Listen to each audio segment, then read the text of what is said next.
歡迎返到嚟讀書日誌。今日我想同大家傾下個好值得我哋所有人警惕嘅商業故事。你有冇諗過，而家全世界都講緊 ChatGPT， 但其實發明呢套技術嘅竟然係 Google。點解 Google 會將一手好牌打到爛晒？ Pommy Olsen 喺 Supremacy 入面就用咗一個好正嘅詞——哥利亞悖論。想象下，2017年嘅 Google 好似一個巨人咁，一年賺成1000億美金。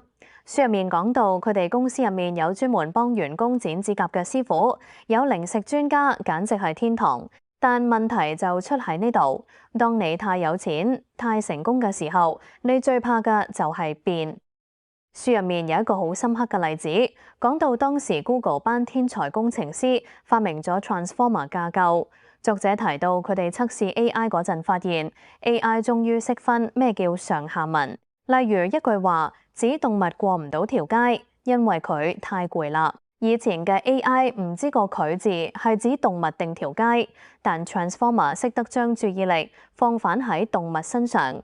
呢份技術本來可以令 Google 領先全世界，但結果呢 Google 班高層驚，佢哋驚 AI 會講錯嘢，驚損害公司名聲，驚 AI 會取代咗佢哋最賺錢嘅搜尋廣告。書入面講到一個叫 Mina 嘅聊天機器人，當時已經好勁，但高層話唔好出住，太危險。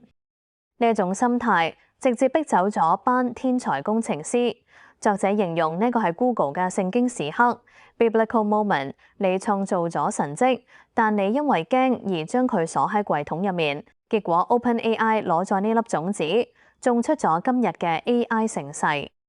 呢個故事話俾我哋聽，最大嘅競爭對手往往唔係出面嘅人，而係你內心嗰份唔捨得放棄現狀嘅執着。3大行動方案：一定期自我破壞，唔好等人哋嚟打敗你。如果你做緊嘅嘢好成功，試下諗，如果有一日呢樣嘢消失咗，我會點生存？主動去替代方案。2. 重視注意力分配。Transformer 嘅成功在於 attention。喺資訊爆炸嘅年代，你嘅成功取決於你識唔識喺繁雜嘅噪音入面出最關鍵嘅聯繫點。